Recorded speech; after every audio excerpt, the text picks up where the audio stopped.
There, okay. Well, got a little note from one of my friends who's been watching these movies, and she was saying that it always comes down to that. You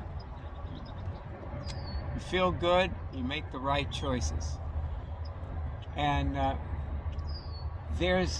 is absolutely 100% true.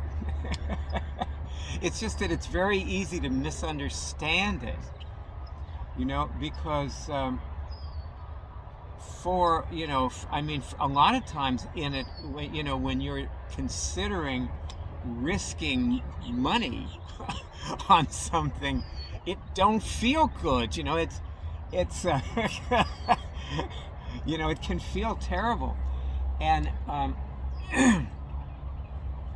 see, also the word choice, it can be problematic because there's a big difference between choices and decisions. They're made with different parts of the brain. They're totally different animals. You make your choices with your cortex, and you make your, I'm sorry, see what I mean?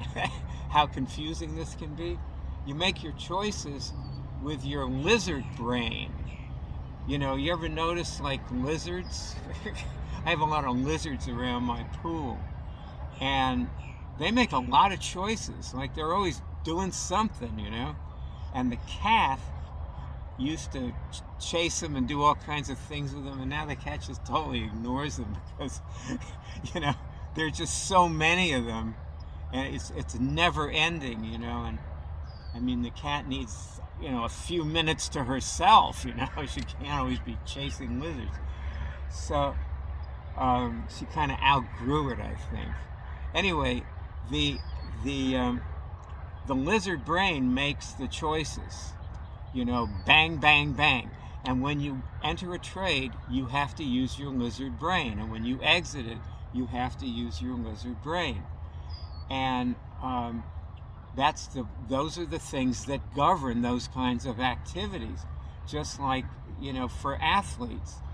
And the thing is that your decisions, see, if when you're trading, you have to make decisions. For example, how much money am I willing to lose per trade? Like I just did 4 trades before I came out here and decided to do something else, and I lost on all of them, and the total loss was $15. So and I was trying to make like $500 or $1,000 on these trades.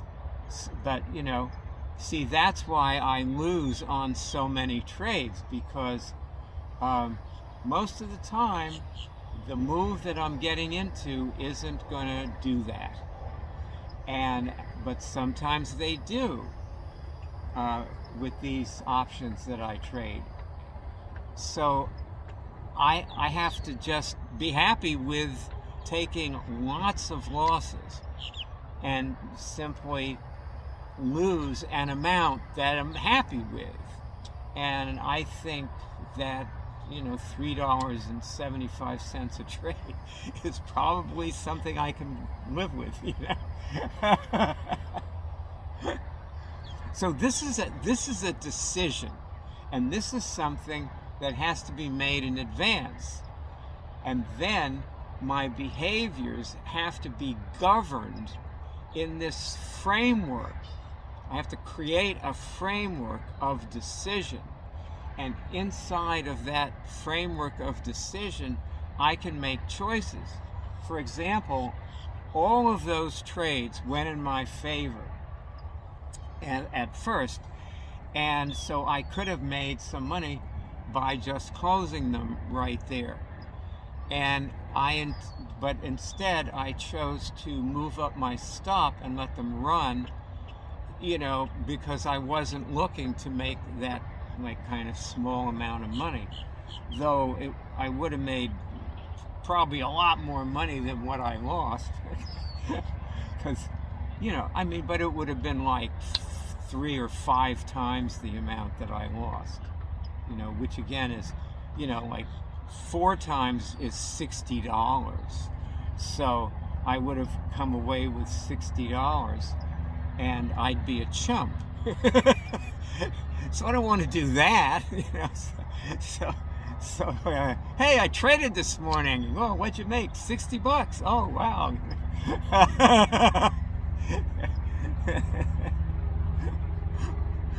Okay, so that is, anyway, the essence of what I want to say, just to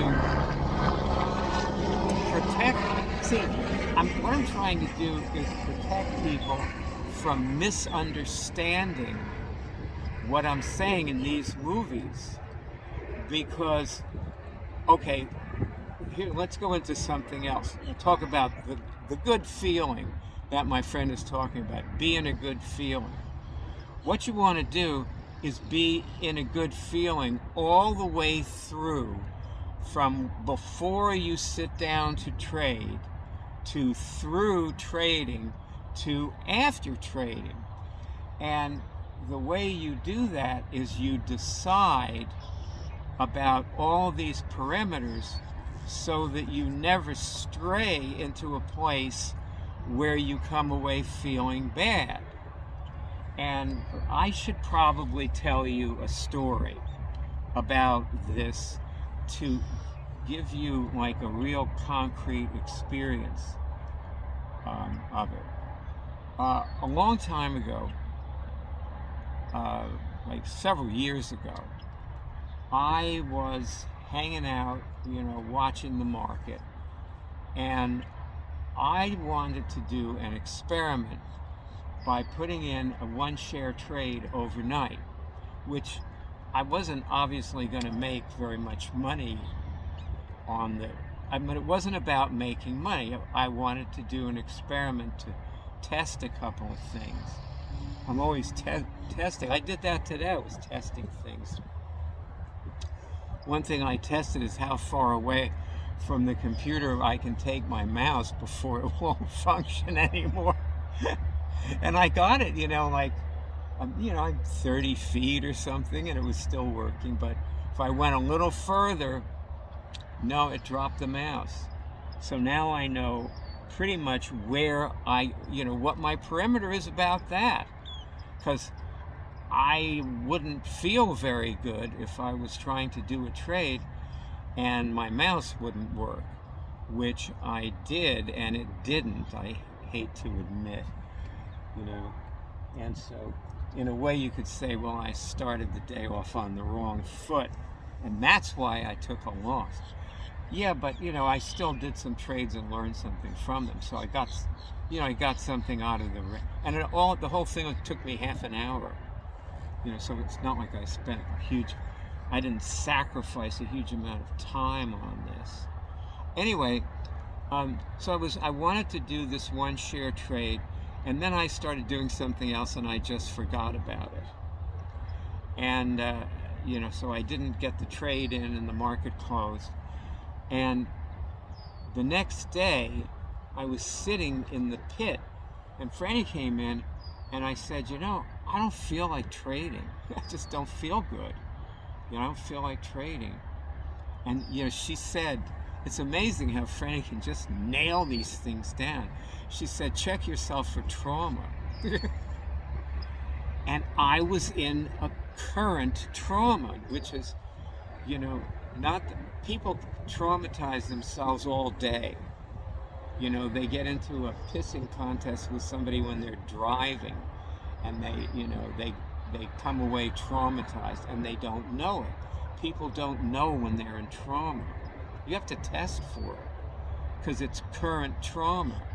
And just this thing of just not doing this thing that I wanted to do, like, and I was close enough to the computer to do it when I had the urge to, but I decided, no, I'll wait, you know, I'll let it, because it was still dropping. So I said, well, I'll let it drop some more, even though I, you know, knew I wasn't going to make any money on the trade anyway. So if I let it drop some more, I would save 35 cents.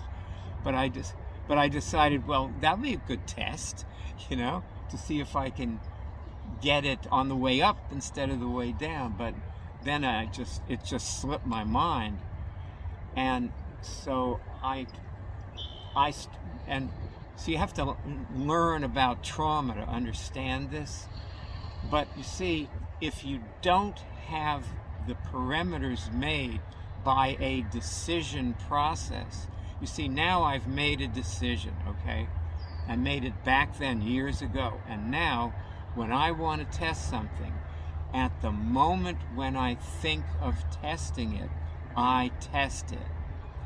And in fact, like last Saturday, I actually turned the computers back on, which I generally would not bother turning them on Saturday. I just used my little portable thing to, study the market on Saturday and Sunday. But um, I I turned the computers on because there was something I wanted to test on that computer, and it had to be tested on that computer. So I turned it on, and So you see, this is what makes me feel good. I feel good when I see there's a necessary decision, and I stop the world, including stopping trading, and I make the decision. And this is not a choice. This is something that gets worked out by my cortical functions, and often it takes days, but I just get started with it and I start thinking about it. See, years ago, I realized that I get paid to think. I mean, we're talking a long time ago. This is probably in the 1960s that I realized this, that I am paid to think. And so I just got everything out of my way so I could think. And I made millions.